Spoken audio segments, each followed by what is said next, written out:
Olá, meus caros, sejam todos bem-vindos, boa noite. Hoje estamos iniciando uma nova série de lives. Quem irá inaugurar será a doutora Ellen, falando sobre trabalho. Amanhã, meio-dia, estaremos aqui com o Jota dos Náufragos, falando sobre maturidade. E na quinta-feira, meio-dia, com o doutor Rafael e à noite, às 19 horas, com o Francisco Escorcim, também do Náufragos. Hoje nós estaremos com a doutora Ellen falando sobre trabalho.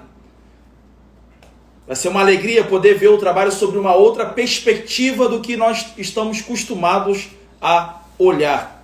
A doutora Ellen já vem desempenhando esse trabalho, né, junto à Escola Vida Real, da qual ela é fundadora. E ela vai poder contribuir muito para que a gente olhe para o trabalho sob uma nova perspectiva. Que bom, Deus abençoe a todos vocês que aqui estão. Vocês que vão entrando, eu queria convidá-los a me ajudar a elevar a outras pessoas através dessas formações, através dessas lives. Então eu peço que você vá agora convidando outros a participar conosco, enviando esse aviãozinho, chamando todos os teus amigos e amigas que estão online neste momento, talvez aí passando por uma publicação e outra, e de repente recebe o teu convite. Essa pessoa então vai sentir, né, importante, porque o assunto, embora seja sério de que nós estamos tratando, será passado de maneira muito descontraída, própria da doutora Ellen, né, que é sanguínea, raiz. Alegria tê-los todos aqui, hein? Vamos convidando para que a gente possa logo então chamar a doutora Ellen a estar aqui conosco. Lembrando então que nós teremos agora com a doutora Ellen falando sobre trabalho, amanhã com o doutor João Paulo, que é o Jota, falando sobre maturidade, meio-dia, e na quinta-feira, meio-dia, estaremos com o doutor Rafael, falando sobre virtudes, e à noite com o Francisco, que é dos Náufragos, falando sobre vocação. Muito bem, já vou chamar a doutora Ellen para estar aqui conosco. Antes disso, eu vou aqui fixar o tema. Muito bem.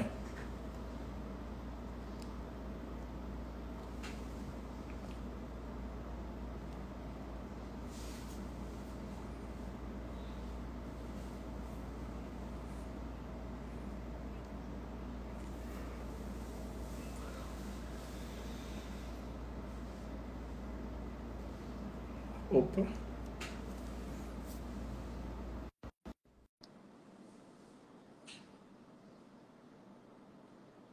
Boa noite, Sandra. Sejam todos bem-vindos. Uma alegria tê-los aqui. Olá, doutora. Querido Padre Fábio, sua bênção. Deus abençoe. Que alegria. Alegria tê-la aqui Muito conosco bom. novamente. Não Muito é? Já estou me obrigado, sentindo de casa aqui já. o pessoal da nossa paróquia aqui, os fiéis, não só da paróquia, mas muitos outros também que estão interligados aqui a este perfil, vivem me dando uma ressonância, um feedback daquilo que de transformação que tem acontecido na vida deles a partir do seu trabalho. Eu louvo a Deus pela sua vida e pela vocação feita, por Deus a você e a sua resposta, e também de sua família, né? Amém, obrigada. Tem inspirado muitos, inclusive a mim também. As suas lives sempre aí na hora do almoço, enfim, eu sempre recebo o convite, participo também, fico ali quietinho, ouvindo, e quanta coisa para a vida prática, né? Não são coisas abstratas. Isso. Exato. Não é coisa aleatória, fantasiosa, é coisa muito concreta, e é por isso que atrai a muitos. E aqueles que se achegam não saem mais de perto, né, doutora? Eu brinco, padre, que doeu em mim, né? Porque eu fiz uma transição da academia para essa vida de empreendedora, né? De professora liberal. E assim, foi difícil no início, mas eu percebo, né, que quando a gente leva o trabalho como uma missão da nossa vida, e é esse o tema que a gente vai falar hoje, a gente consegue, né? E Deus vai inspirando a gente essas coisas. Eu brinco que eu faço uma tradução de tudo que eu aprendi nesses 9 anos de universidade, de mestrado e doutorado, mas que eu via que não dava para ficar mofando. Eu me lembro de um dia que eu estava estudando na biblioteca da UNB, e são bibliotecas fantásticas, né? Maravilhosas, assim. E eu olhava para aquele tanto de livro e eu falava, meu Deus, é lindo, mas o que disso cabe na nossa prática, né? Eu tive uma realidade familiar de começar numa família, né, que eu tive que construir as coisas, de correr atrás, sempre estudei escola pública, então são traços muito fortes que a gente vai percebendo que a vida da gente, ela acontece, a vida da gente é uma prática constante. E se eu não tivesse como ligar a todas aquelas prateleiras que eu tinha estudado na prática cotidiana, acho que não faria muito sentido para mim, né? Então foi uma das coisas que mais me deixou assim felizes. E aí, quando a gente se dispõe a fazer, a gente acaba sendo agraciado, né? Aí Deus ilumina a gente, aí as coisas fluem, não tem jeito, né? Olha o pessoal aí, levanta a bandeira com orgulho, né? Coisa bonita, né? Som Pronto! Vida Real Escola. Que lindeza! Ó, momento beijo para as minhas alunas, Lu, Isa, Cássia, um monte de gente linda aqui, ó. Muito bom, muito bom. E quando você anunciava a nova turma, né? Que acabou de abrir. E Sim. quando eu fui vendo, né? Enquanto você anunciava, falava até inclusive sobre o meu amigo de seminário, que agora, enfim, Ai, o tá Bruno, casado. é Que coisa mesmo. boa, né? Que coisa boa. Tá uma É turma muito muito bom linda. saber que essa rede, esse perfil aqui, pode juntar os fiéis e amigos a pessoas, a bons companheiros e companheiras, né? Pessoas que têm muito a contribuir a elevar a vida delas, né? Isso É. não tem dinheiro que pague. Não, é assim, né? Eu fico brincando, ó, Michele, Zuleide, Thaís, um monte de gente que a gente parece que se conhece há tempos, né? É aquele detalhe pequeno do sanguíneo, né? Que já ganha intimidade, assim, em 2 minutos, né? Muito longos 2 minutos. Mas muito feliz mesmo, né? Por essas conexões. A gente se conheceu por isso, né, Padre? Uma conexão com o Ítalo e a gente acabou se conhecendo e a gente, quando olha para a missão que a gente tem, né, encara isso com amor, a gente consegue partilhar muito das nossas experiências, consegue partilhar muito da nossa vivência, né? E aí, essa semana, a gente fez um intensivão, né? De quando eu conheci o grupo do Senhor para cá, a gente fez um intensivão aí, foram 21 dias de lives, porque amanhã a Vida Real Escola completa 1 ano de vida. Parabéns! Né? Amém! Parabéns! E A você e a aí... toda a equipe. Amém, obrigada. E aí, nesse sentido, o Deus vai colocando as coisas, né, na nossa vida, as responsabilidades na nossa vida. Eu tive muita resistência, sabe, Padre? Eu sempre trabalhei muito no mundo, né, atendendo empresas, dando treinamentos, dando as consultorias, com muita coisa presencial. O máximo que eu tinha feito online era consultorias, mas era só com uma pessoa. Então, eu tenho cliente no exterior, tenho cliente São Paulo, Rio, mas era 1 a 1. Então, eu estou numa videoconferência aqui, e era o máximo que eu tinha feito. E a Vida Real Escola, ela veio romper com essa estrutura, né? Foi um trabalho que eu assumi para entendendo que o que eu fazia precisava iluminar a vida de muitas outras pessoas. Então, no início eu tive muita resistência. Eu falava, meu Deus, será que vai dar certo, né? Será que o povo vai aprender mesmo? Porque na minha frente eu garanto, agora só no gravado eu ficava naquela dúvida horrorosa. Mas a gente vai percebendo, a gente foi implementando devagarzinho. Eu fui tão resistente que eu fui implementando assim, ó. Primeira turma que eu abri 10 vagas só. Para eu ver as pessoas que eu nunca conhecia, se elas iam ter resultado. E isso foi em janeiro agora. E aí agora na segunda turma, não, agora a gente já está preparado, eu sei que deu resultado, a gente já colheu um pouco dos frutos da vida dessas pessoas e a gente conseguiu ampliar um pouco mais isso, né? Mas quando a gente olha, por exemplo, os meus alunos velhos, que entrou 1 ano atrás, né, daqui da cidade, eles estão me mandando mensagem hoje, amanhã talvez alguns vão passar lá na escola para tomar um cafezinho comigo, e aí eles falando, mas agora você está muito famosa, né? E uma coisa interessante, né, é que às vezes a gente olha para o palco da vida das pessoas e a gente não vê o bastidor. E eu acho que esse é o chamado da nossa conversa de hoje a respeito de trabalho, né, Padre? Às vezes a gente olha o palco ali, tipo, a pessoa tá palestrando na Canção Nova, né? Todo chique lá. Todo chique lá. A minha sogra, eu não sei se eu já contei isso pro senhor, mas eu vou contar em público. A minha sogra achou o máximo, porque ela já era fã do senhor. Tipo assim, eu subi 10 tons na cartela da minha sogra de credibilidade, porque agora eu sou amiga do senhor e ela já era sua fã por causa da Canção Nova, né? Então... É muito interessante olhar o palco e aprender como é que a gente faz o discernimento do palco para o bastidor, né? do palco da nossa vida, que é aquilo às vezes que a gente coloca na internet, na rede social, e esquece, né? E aí as pessoas pensam assim, ah, mas é maldade porque não mostra o bastidor. Não, gente, o bastidor, ele não é para ser mostrado. Por isso que ele chama bastidor, né? A primeira coisa é essa. Tem coisas que tem que ficar atrás mesmo do palco, foram criadas para isso, né? E tem coisas que estão dali para frente. Só que a gente não pode olhar com um olhar ingênuo de achar que só o palco é que é a vida real, né? Esse é o problema. O problema é que nós esquecemos do bastidor nos quesitos de pessoas que estão por trás de nós, pessoas que nos acompanham, pessoas que nos orientam, pessoas que trabalham conosco, né? Gente, eu não teria feito nada ontem, né? Ontem foi a live de lançamento, não teria feito nada se não fosse todo mundo trabalhando o dia inteiro para correr. Aliás, a gente trabalhou sexta, sábado, domingo, então foram vários dias de trabalho para que naquele momento alguma coisa pudesse acontecer. E o nosso movimento, padre, quando a gente olha para o nosso trabalho na vida, ele tem de ser esse, sabe? Interessante, doutora. Você falou algo, enquanto a senhora vai falando, me veio uma iluminação aqui, eu achei fantástico. Que esse bastidor, palco e bastidor, existe também na relação dos pais com os filhos, né? Porque há certas coisas que ficam nos bastidores dos pais. Os filhos não sabem, talvez jamais saberão do esforço, do sacrifício, não darão conta de tudo aquilo que é feito, é renunciado, é feito, vamos dizer assim, é uma preparação, isso. É um acordo, é um o preço, planejamento, né, que a gente paga. Para que depois, enfim, se possa dar o melhor, se tem alguma coisa para oferecer aos filhos, né? Eu trabalho muito, padre, com essa articulação, né? A escola ela foi criada para isso, para articular o trabalho, a família da gente e, óbvio, né? Como é que a gente faz para dar uma melhor condição para os nossos filhos? Por exemplo, eu sempre estudei em escola pública. Os meus meninos, toda vez que eu tive condição, eles estudaram em escola particular, que era melhor do que a que eu estudei. Então, a gente vai fazendo esses sacrifícios, às vezes, porque a gente acredita que aquilo seria o melhor para os nossos filhos. Então, nessa articulação, né, entre o trabalho, a família e essa nossa... a busca de prosperar mais, de crescer, de nos desenvolver, é o mote, a estrutura da escola, né?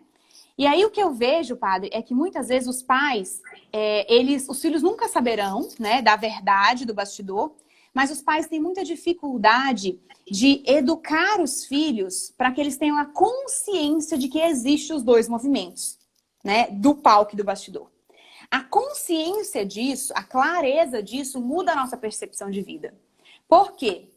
Porque o Sávio e o Heitor, eles não lembram na época que a gente não tinha condição de ter um carro com ar-condicionado e eu ia atrás passando uma fraldazinha molhada para limpar o suor deles e segurando um forrinho assim para abanar eles do calor. A gente, enquanto mãe, você não limpa nem você, mas você vê aquele bebezinho lá, naquele bebê conforto, quente, calorento, num carro esturricante, que você não tinha condição de ter um carro com ar-condicionado.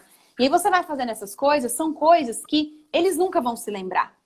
Mas que eu, enquanto mãe, enquanto pai, e aí sanguíneos são ótimos nisso, né? Nós precisamos contar histórias disso, não para jogar na cara dos nossos filhos, mas para que eles tomem consciência de um palco e do bastidor. Para que eles tomem consciência de que eles não vão construir a carreira deles, o trabalho deles, se eles não tiverem noção do que é a vida real. Por quê? A gente tem que entender, né, padre, que hoje a gente está muito assim, como é muito tela, né, tudo é muito palco, e o palco está muito mais fácil. Como é que a gente via palco antigamente? Mal você ia num show de parque de exposição. Aqui na minha cidade a gente era assim, né? Um show de parque de exposição, o pessoal ficava lá o dia inteiro trabalhando, montando tudo, e aí você via lá só o show bonito. Não via nada que tinha acontecido por trás, às vezes o povo brigou, enfim, várias coisas, né? E aí você só tinha essa imagem, a gente não tinha a imagem da vida cotidiana. Agora com o Instagram, por exemplo, a gente tem a imagem, né? Por exemplo, o que eu coloco no meu stories? Eu vou lá colocar a briga minha do Sérgio e dos meninos? Não, até porque quando a gente vai brigar não dá tempo nem de pegar o celular. Simplesmente vai lá brigar mesmo, né? Ninguém vai parar, pegar o celular para gravar e para ir brigar. Não dá, porque briga é assim, né? Ela é o ímpeto. Então as coisas acontecem, só que aquilo que tá ali, ele é só o palco, né? Mas a consciência para a educação dos nossos filhos e para a nossa própria, né? O nosso imaginário ele tá meio enferrujado, assim. A gente tem pouca consciência. Tem gente que brinca assim comigo. Nossa, mas você chegou ao doutorado, né? Você já era doutor, 28 anos de idade. Tipo assim, quase que me chama de sortuda. Daí eu, né, respiro, conto até 10, porque não conseguiu notar quantos milhares de noites eu fiquei sem dormir direito.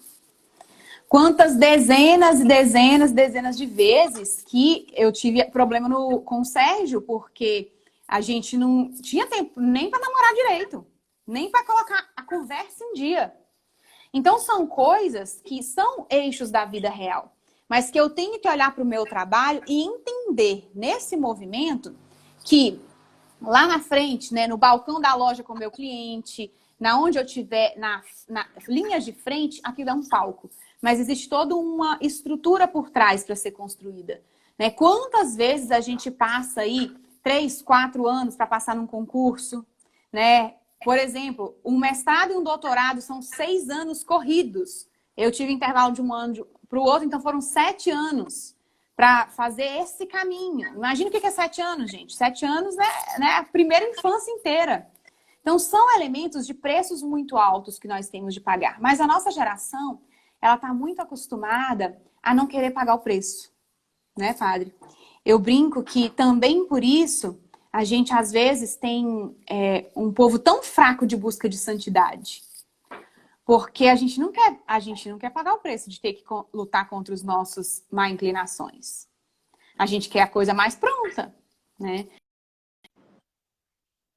Juns e penitências que o padre orienta, que ele direciona, que ele acaba nos conduzindo. A gente quer só fazer o post da missa ou do terço que a gente está rezando, né?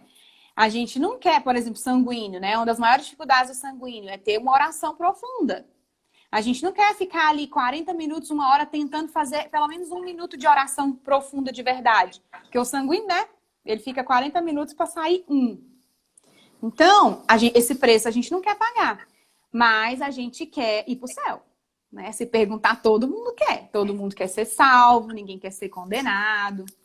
É aquilo, né? Para uma árvore que tem uma copa frondosa, uma copa que abriga passarinhos, que faz sombra para que outros possam ali repousar, é necessário que ela tenha raízes profundas, né? Isso. Porque não demora, vem um vento, vem uma tempestade e a coloca abaixo, né? E essas raízes, né, padre, é a busca, é o preço, é a dor, é a dificuldade financeira, né? Nossa, eu lembro, quando o Sérgio foi fazer a pós-graduação dele na área da saúde, eu passei na federal, então não tive um gasto tão alto, mas mesmo assim, tinha gasto com viagem e não podia trabalhar no tempo que estava estudando, né? Tinha que conciliar, sei lá, dava pouquinhas aulas. E aí, nesse sentido, a gente teve de pagar um preço. A gente tinha só aquele carro que nem tinha ar-condicionado e nós tivemos que vender o carro para pagar a especialização. A gente já teve que andar a pé. A gente já teve que, sei lá, em 2013 eu abri uma primeira empresa e eu tive que fechar a empresa porque eu não consegui tocar a empresa. Né? Então, são elementos que a gente não vê e que tá aí ao nosso redor o tempo inteiro. A gente sempre acha que o quintal do vizinho, né, a grama dele é mais verde. A gente não aprofunda na nossa estrutura do que é a nossa busca, do que é a nossa verdade, do que é a nossa missão.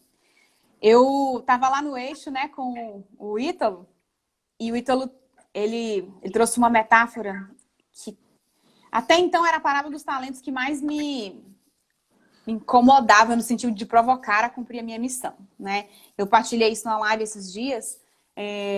A parábola dos talentos, ela me remete assim, ó. Deus, ele vem e dá os dons. E se a gente não coloca isso a serviço, e aí isso não quer dizer que é só no serviço pastoral, né, padre? Isso quer dizer que é no meu ofício profissional. Isso quer dizer que é no meu ofício de mãe. Isso quer dizer que é no meu ofício de esposa.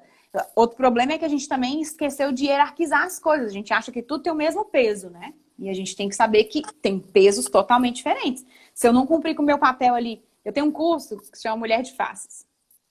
E aí, a hora que eu vou ensinar isso no curso, a metade das mulheres pula dessa altura, né? Quase caindo dura. Quando eu falo para elas que é mais importante o papel delas de esposa do que de mãe. Por quê? Porque a nossa geração deturpou isso, né? Não, seus filhos são mais importantes. Não são, meu filho, minha filha. Por que que a gente está criando um monte de gente imaturo, né? A questão do Jota lá.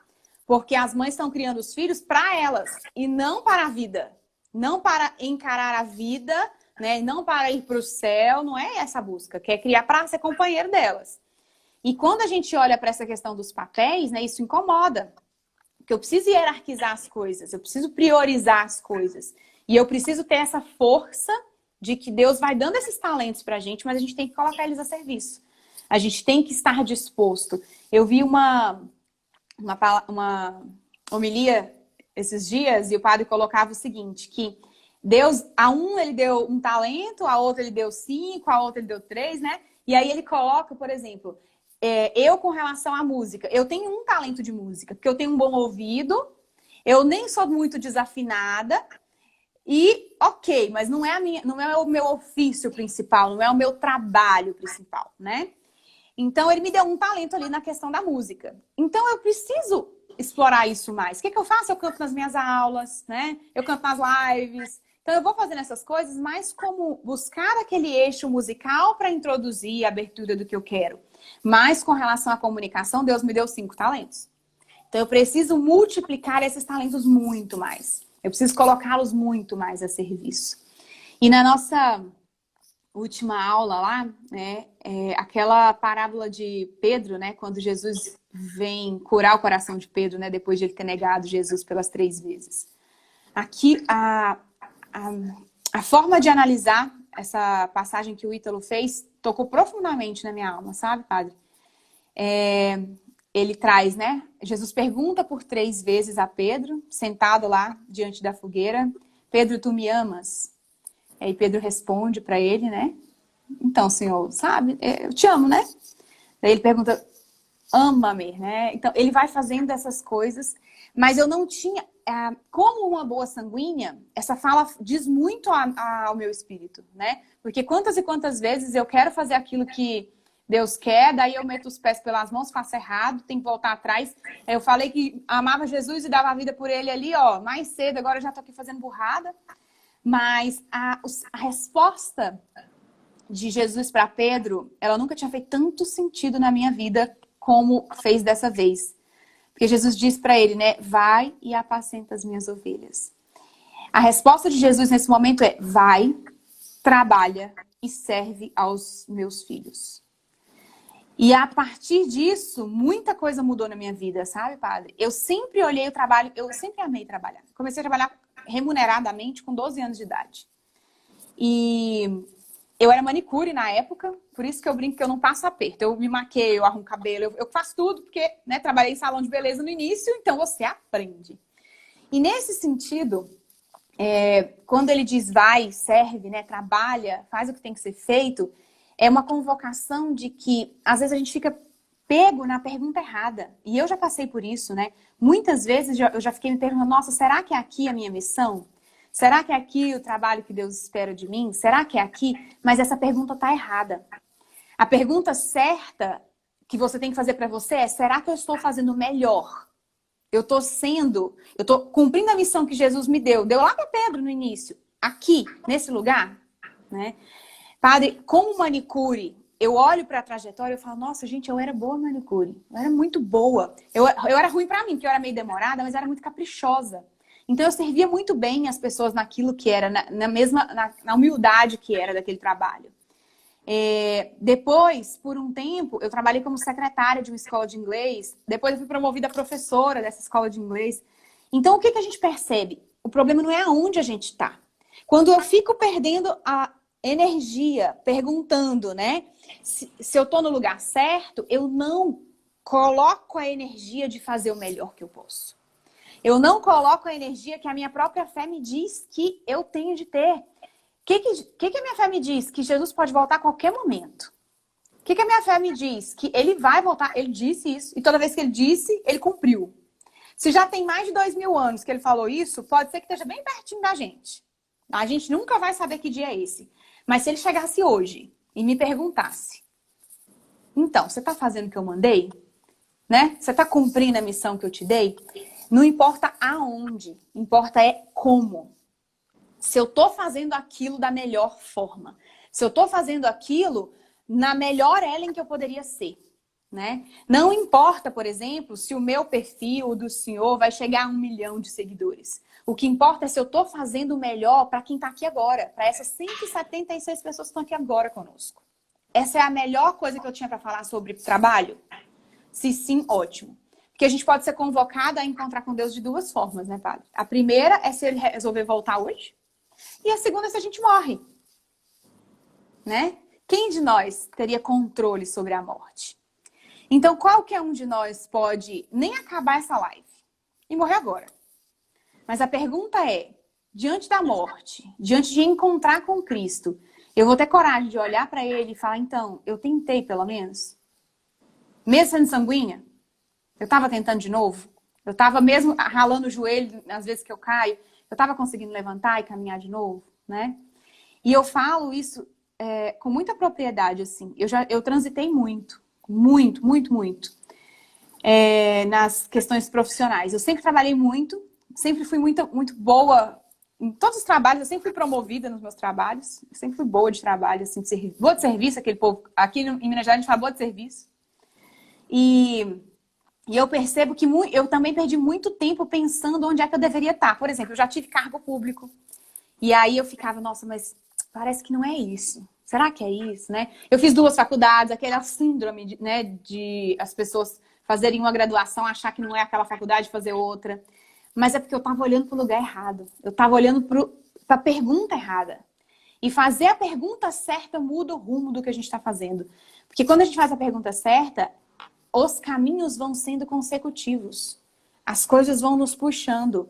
Eu nunca imaginei, né, que eu nunca imaginei conseguir chegar num doutorado, na verdade. Essa é a verdade. Eu nunca imaginei que eu tinha competência intelectual para passar num doutorado na Universidade de Brasília. Nunca. Eu simplesmente fui lá, fiz a prova e passei. E depois eu falei, nossa, gente, eu passei no mestrado, né? Primeiro, passei no susto, porque foi a primeira vez que eu tentei uma prova dessa. E aí, quando a gente está aberto e fazendo o nosso melhor, as coisas vão acontecendo. A ponto de essa primeira experiência ter me puxado para um doutorado. Essa primeira experiência ter me puxado a lugares que eu nunca imaginava. E hoje, aí daí eu fico pensando, né? Eu já falei isso em outros momentos. Não é esse meu doutorado que diz quem eu sou. Mas ele, às vezes, abre muitas portas. Muitas portas. Eu tenho pessoas que só ouvem o que eu falo porque descobriram que eu tenho um diploma de doutora. Então, às vezes, Deus usou só aquele papel que para mim nem tem muita importância, mas para o outro tem, para a pessoa abrir o coração ou o ouvido dela para me ouvir. Então, quantas e quantas vezes a gente está perdido e não é tentando se encontrar que a gente vai encontrar. É fazendo bem feito que a gente tem de fazer. Né? Interessante que você está falando, doutora, porque desmistifica algumas coisas, né? Porque, por exemplo, não é o título de doutora que faz de você uma pessoa dotada de conhecimento, sim, ou mesmo de preparação para estar diante de outras pessoas, né? E a gente sim, bem sabe disso, né? Na prática, sim, na vida cotidiana. Exato. Né? Exatamente. Então, o título é importante para abrir portas, é importante para o outro.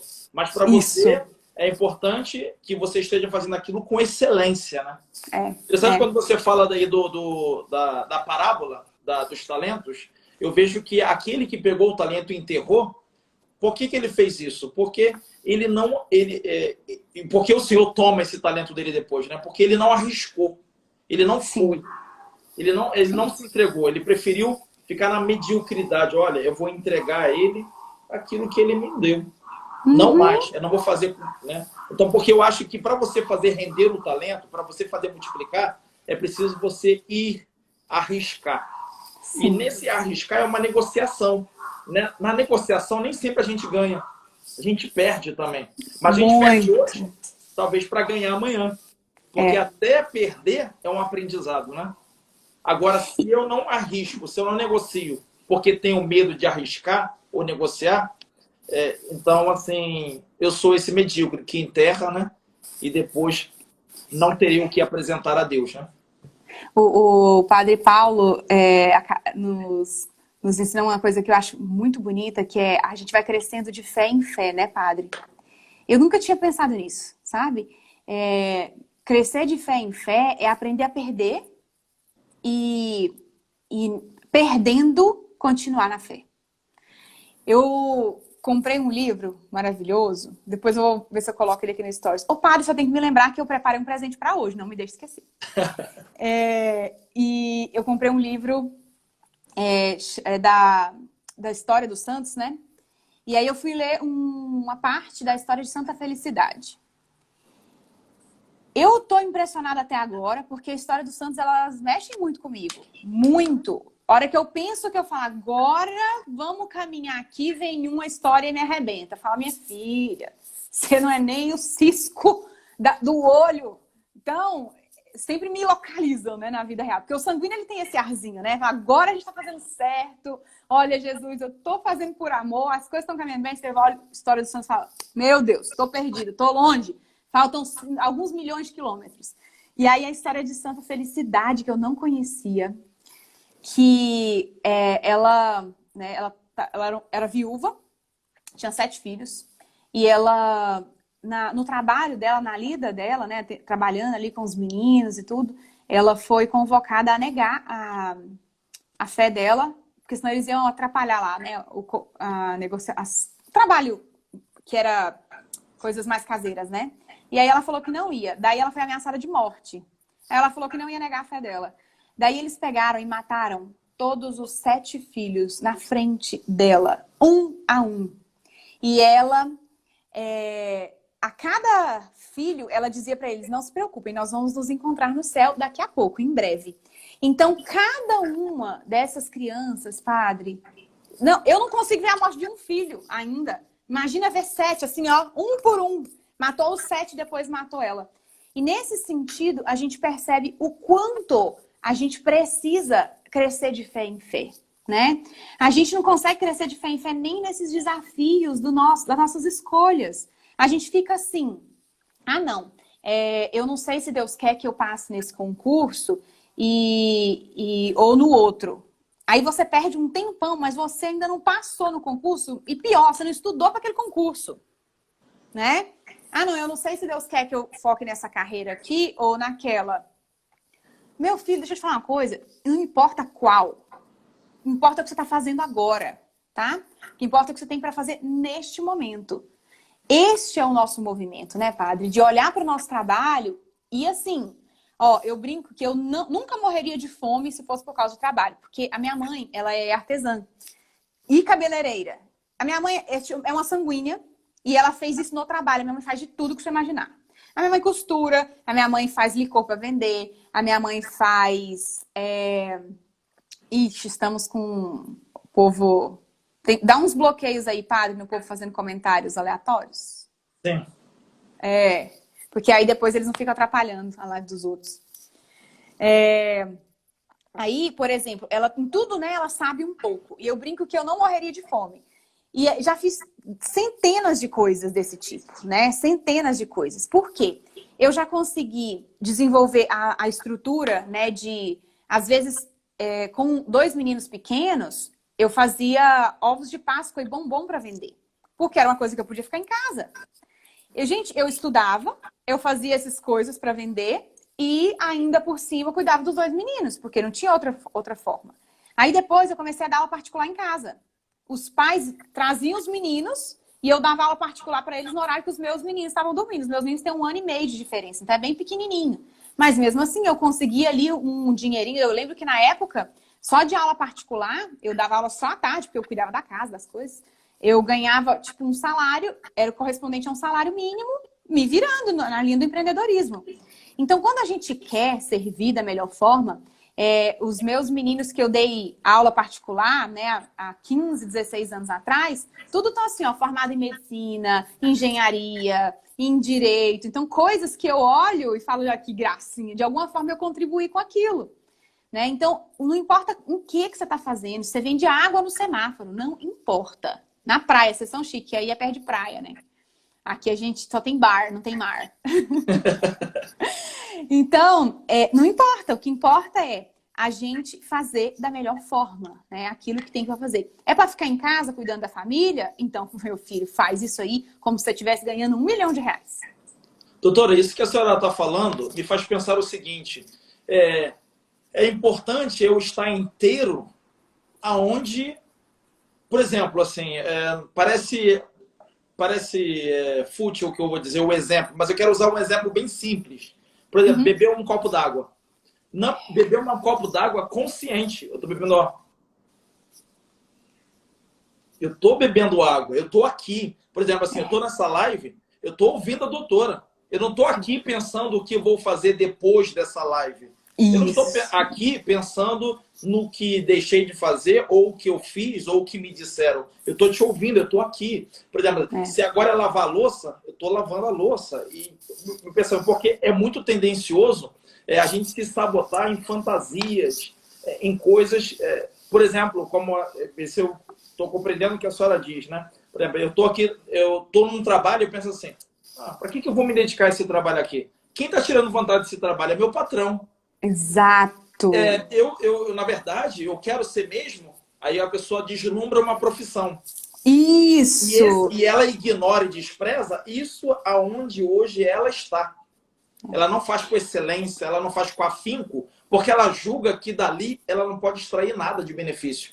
Apenas o Exato. patrão, apenas o outro. Por isso, o tratamento com aquelas pessoas que precisam do serviço dela é feito muitas vezes com mediocridade, é feito com ira, com preguiça, enfim, porque ela não vê que ela está prejudicando a si própria quando ela se entrega à mediocridade, né?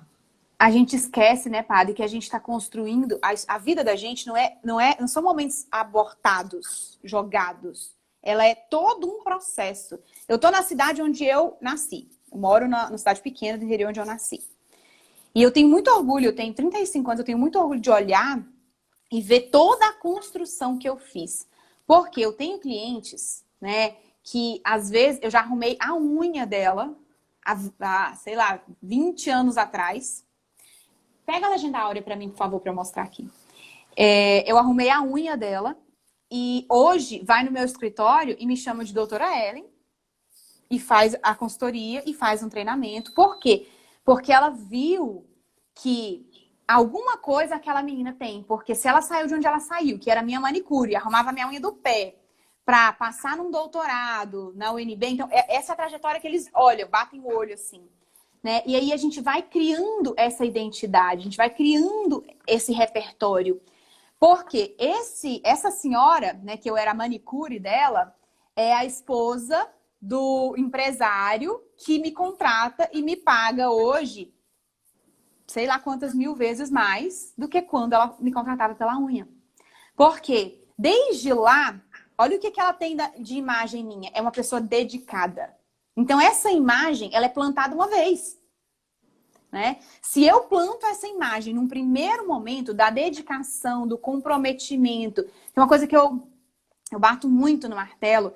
Em cidade pequena isso acontece muito porque todo mundo conhece todo mundo, mas isso vale para a vida, né? Você precisa buscar ter uma palavra íntegra, a impecabilidade da palavra. Se você disse que faria, você tem que fazer, né? Se você disse que não faria, você não pode fazer.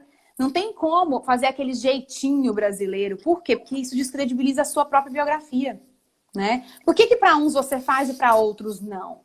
Por que existem essas exceções? Por que você, às vezes, vai atender um cliente, se ele for uma pessoa melhor sucedida, né, mais rica, digamos assim, você vai atender melhor, e se for uma pessoa aparentemente pobre, você não vai atender? Isso é uma coisa que, se você tem essa clareza, não importa quem é a pessoa que está na sua frente. Não me importa se a pessoa que está na minha frente, ela vai ali, ela só juntou o dinheiro dela de 3 meses, era o que ela tinha para juntar, para ir pagar um mapeamento de perfil, para fazer um mapeamento comigo. Ou se é um dono de uma empresa que vai me contratar na consultoria de 150 mil reais. Não importa. O que importa é, eu estou fazendo o melhor que eu poderia pelaquela pessoa, por aquele momento, né? O estado de presença, ele é uma coisa muito difícil para o ser humano. Se a gente tivesse estado de presença na comida, a gente não engordaria. Esse é o primeiro ponto. Na questão do alimento, a gente não engordaria. Então, é um primeiro ponto. Sanguíneos têm muita dificuldade de estado de presença. Só que existem coisas, o sanguíneo, todos os que eu conheci, a gente conseguiu buscar o momento que ele consegue estar inteiro. E eu já descobri que o momento que eu consigo estar muito inteira é na hora que eu tô ensinando. Ou que eu tô numa consultoria. Eu não vejo a hora passar.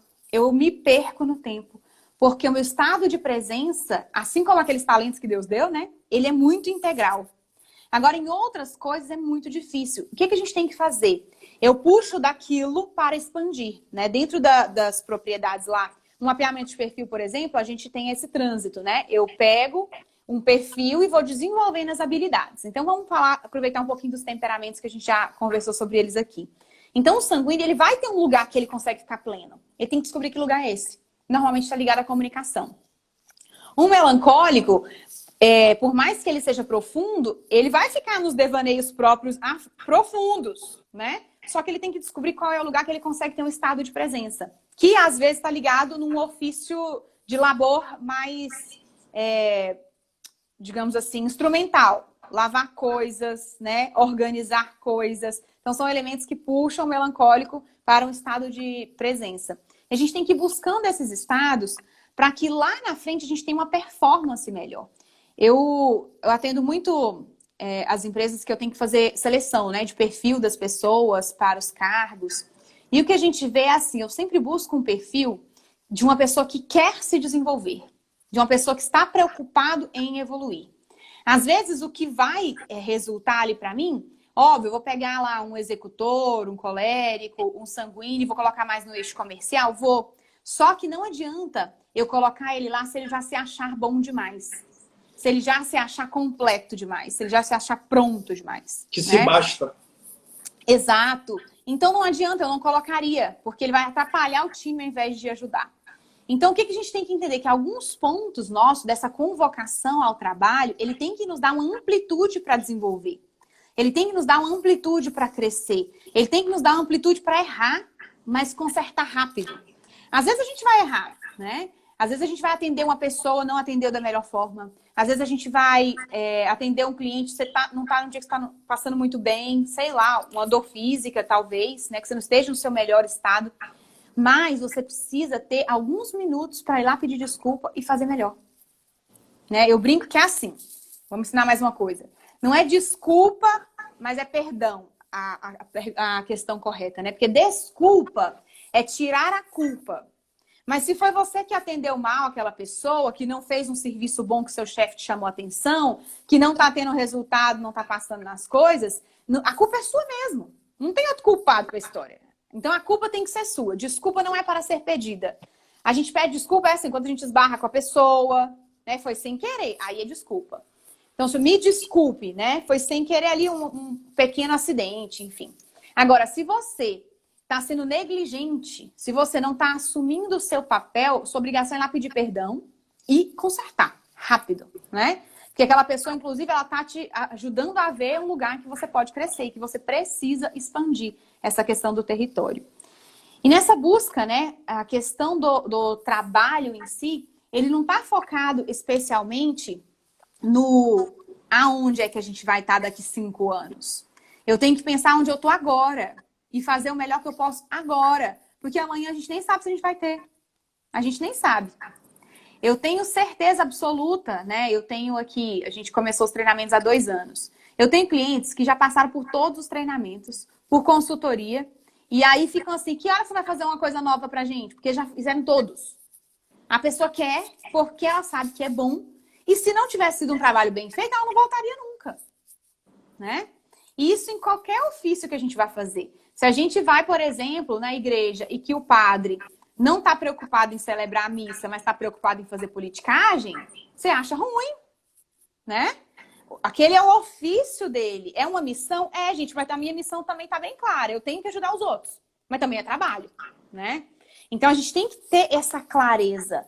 Aonde é que a gente está, para onde é que a gente pode fazer mais. Eu vou abrir o pessoal perguntou aqui antes, tá? O livro é esse aqui, ó. Legenda Áurea, tá? Olha que maravilhoso. beleza. Não é? Então, o livro é esse aqui, que tem várias histórias, tá, pessoal? Do Santos aí. Muita coisa bonita. E aí, padre? Eu pensei Isso aí é um dos melhores coisa. livros a respeito da... Porque são muitos santos, né? Esse livro é conhecidíssimo. Esse livro é um clássico. Muitos. Então, e eu procurei esse livro incessantemente. Aí eu estava lendo, né, no próprio prefácio do livro, colocando que ele é para a história dos santos, assim como a Súmula Teológica, né, de São Tomás de Aquino.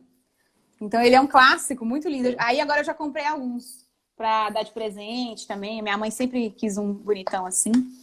E aí, quando a gente estava falando de trabalho, eu tive uma ideia, agora à tarde, porque sanguíneo é desses, né? Que é o seguinte, agora eu vou deixar só liberar o chat, porque agora o povo vai ficar apaixonado. O senhor, quando foi fazer o mapeamento de perfil, né? O senhor gostou tanto e falou tão bem que eu recebi vários clientes daí, né? Que acompanham o trabalho do senhor, enfim. E aí, como amanhã é aniversário da escola, eu estou pensando seriamente da gente fazer um sorteio de um mapeamento de perfil para quem estava aqui nessa live de hoje ao vivo. Porque tem uma coisa, né, padre? O Instagram ele mudou todo o algoritmo. E às vezes, se a pessoa não entrar ao vivo mesmo, depois ele não mantém a live, ele começa uma contagem do zero, a gente perde as pessoas que tiveram, né? Então essas mudanças aí, de alguma forma, atrapalham um pouquinho o engajamento e o resultado da gente nas redes sociais, porque é tudo matemático, gente. Comentários, encaminhamentos, aquela bandeirinha, são coisas que fazem com que outras postagens cheguem e alcancem mais pessoas. Se isso está baixo, a gente acaba não conseguindo publicar coisas que possam chegar às pessoas, né? A gente fica aí dando audiência a coisa ruim nesse tempo de pandemia e tem dificuldade de ficar apoiando coisas boas, né? Daí eu pensei da gente fazer esse sorteio. Aí eu quero só dividir com o senhor assim, como é que a gente faz? Se a gente faz amanhã, né? No dia do aniversário da escola, e aí tem live amanhã meio-dia também, não tem? Aqui tem uma live meio-dia e na quinta-feira que é meio-dia e 19. Tá. Então a gente pode escolher se a gente faz no final aqui da live, tipo assim, daqui 1 hora. Por quê? Eu vi que os posts lá do feed do senhor estão lindos, né? O pessoal da arte aí, ó, tá de parabéns. Tem muita coisa bonita lá no feed. Só que as pessoas estão comentando pouco, né? Se vocês não comentarem, gente, o Instagram não mostra para as pessoas, tá? A gente precisa da ajuda de vocês. Não custa, a gente não tá pedindo dinheiro ainda, mas pode ser que a gente peça qualquer dia desse para investir em qualquer obra, né, padre? A gente pode pedir dinheiro também. Mas hoje nós só estamos pedindo os comentários e os compartilhamentos de vocês, porque vocês ajudam a gente a impulsionar isso. Daí eu pensei, padre, da gente fazer o sorteio para quem comentar lá os posts, né, das palestras, e a gente pega por aquele post da minha palestra de hoje, aquele lilás lindo que tá lá. O que você acha? Perfeito. Lá no perfil do senhor. Sim. Como é que a gente faria? Me explica melhor. Então, a ideia, a gente tem duas formas. Um é por engajamento. Engajamento, assim, as pessoas que mais engajaram com o perfil do senhor nos últimos 7 dias. E o outro é por comentários em um post. Aí, o comentário em um post, a gente escolhe qual vai ser o post, as pessoas vão lá e deixam o comentário que querem participar. Perfeito. Aí a gente pode fazer o sorteio amanhã, no dia do aniversário. Podemos. Porque amanhã, eu já vou pedir em público, que eu sou dessa, vocês já conhecem. Amanhã, a gente podia fazer uma live, precisa fazer uma oração lá conosco, abençoar a escola pro nosso aniversário. Perfeito, perfeito. Qual horário? O horário que o senhor puder. Horário a combinar ainda ou já quer lançar agora aqui para o pessoal participar? Se o senhor já tiver horário, pode mandar que eu tô... É o horário disponível. O horário do senhor. Que hora que vocês querem, gente? Tem meio-dia, já tem live, né? Meio-dia tem live. Quer fazer logo após? Como é que o senhor tá no horário de 6, antes da outra live? Ótimo. 19 horas não tem live. Amanhã tem a missa, 19 horas. Ai, 19 horas. A gente pode começar, 18 horas. Ótimo. Perfeito. Então a gente faz. Então vamos fazer o seguinte, a gente vai ter esse sorteio, vocês vão saber, e a gente vai... Eu vou fechar, então, com o senhor, a hora que a gente acabar a live, as regras, e a gente faz um post específico com as regras. Perfeito. Vocês fiquem de olho aí nos stories e nos feeds, que vocês vão saber a regrinha básica pra gente fazer. Perfeito. E, gente, olha, o mapeamento de perfil é uma coisa, assim, fantástica, sensacional.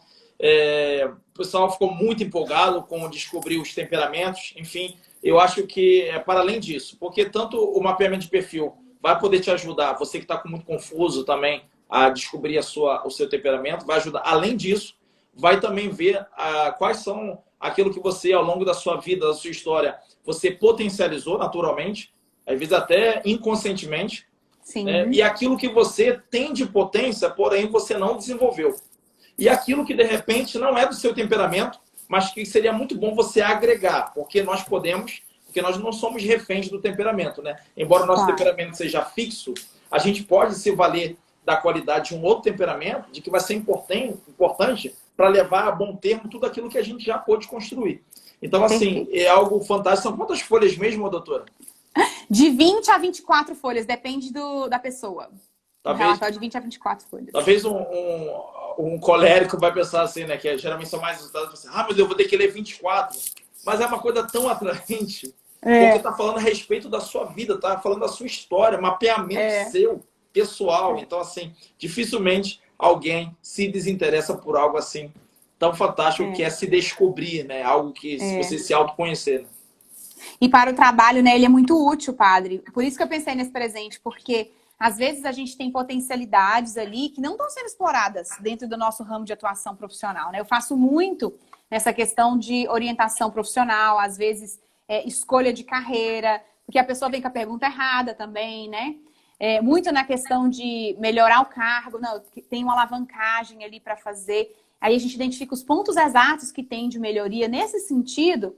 Ele ajuda muito. Então, como o nosso tema hoje era trabalho e amanhã é aniversário da escola, eu falei, vamos pensar em alguma coisa. Amanhã a gente deve fazer várias coisas. A ideia, eu estou conseguindo alguns parceiros aí para a gente fazer alguns sorteios de livro. Então, amanhã a gente deve entrar em várias lives ao vivo por causa do aniversário. Fiquem de olho, inclusive, coloquem as notificações todas, porque amanhã é dia de várias lives para a gente fazer esses sorteios. A gente vai fazer o especial para o pessoal que está aqui já sabendo que a gente vai fazer lá no perfil do Padre Fábio, porque eu quero vocês comentando os posts, hein, meu povo? É isso aí. O pessoal está perguntando qual é o seu endereço. É só ver aí no próprio feed, né? É isso. Vou comentar um oi aí para vocês. Ó. É o doutora.ellen de Souza. Tem aqui em cima, onde está o coisa do Padre Fábio, né? Exato, no cantinho em cima. Isso. Doutora, muito obrigado, tá? Por mais uma vez a senhora estar aqui conosco e, enfim, não é uma despedida, coisa porque a gente vai se ver muitas vezes por aqui, ter sido edificante, se depender de mim. Ô, padre, inclusive, né, esse mês de junho a gente vai ter o curso de temperamentos, que a gente vai abrir amanhã. Né? Amanhã a gente tem o lançamento para os alunos só do curso de temperamento. Então, só para quem é aluno da escola vai ter esse curso. E eu já estou programando as nossas lives, viu? Com o tema de temperamentos e espiritualidade, para a gente fazer lá para os alunos. Vai ficar bem linda. Fantástico. Muitas coisas boas, né? O curso está bem assim, voltado para a prática dos temperamentos, né? Para que a gente olhe para o temperamento e fale, entendi, eu tenho esse talento aqui, rapidinho eu tenho que colocar isso a serviço nas relações profissionais ali, né? Então, já fica aí o nosso convite também. Já deve ser semana que vem que a gente deve ter outra live. E aí, a hora que passar essa coisa desse tal de coronavírus, né? Nós vamos marcar ou uma caravana daí para cá, ou pelo menos eu vou aí em qualquer evento. Isso, pra gente fazer. Pode deixar, que nós vamos sim. Vai ser uma alegria. Quero lembrar também o pessoal que amanhã, meio-dia, estaremos aqui com o Jota, dos Náufragos, falando sobre maturidade. E na quinta-feira, e 18 horas também, com a doutora Ellen, para a gente fazer esse sorteio do mapeamento de perfil e dar os parabéns aí à Vida Real Escola. E na quinta-feira estaremos ao meio-dia com o doutor Rafael, que foi apresentado pela doutora Ellen, né, que tem nos acompanhado, um grande amigo aí, parceiro, tem dado uma grande contribuição, e falando sobre virtudes. E à noite, 19 horas na quinta-feira, teremos o Francisco Escorcim falando sobre vocação. Doutora, muito obrigado. Deus abençoe a senhora, o seu trabalho. Tá bom? Amém. Doutora, nós Obrigada. vamos começar também uma novena a Santo Antônio. Olha! Com uma live oracional, né? Não será uma coisa formativa, como a gente tem feito aqui, mas oracional. Então, na quarta-feira, estaremos rezando o texto às 9 horas, seguido de uma novena a Santo Antônio. Então, você que queira rezar conosco de manhã bem cedinho, 9 horas a partir de quarta-feira, de 9 até o dia 12 de junho. Ok? E as moças que não casaram não podem faltar de jeito nenhum, né, padre? Você não pode, não pode. Já reza pro marido, gente. Olha, minha avó me ensinou isso e deu certo. Isso é importante. Esse bastidor, que também se chama oração, isso é indispensável. Exatamente. Um abraço, obrigada, doutora. Padre. Deus abençoe seu esposo e seus filhos também. Um abraço. Amém. Até breve. Até. Tchau, gente. Muito obrigado pela participação de vocês, hein? Deus abençoe todos vocês. Tenham uma boa noite. Amanhã nos vemos, meio-dia.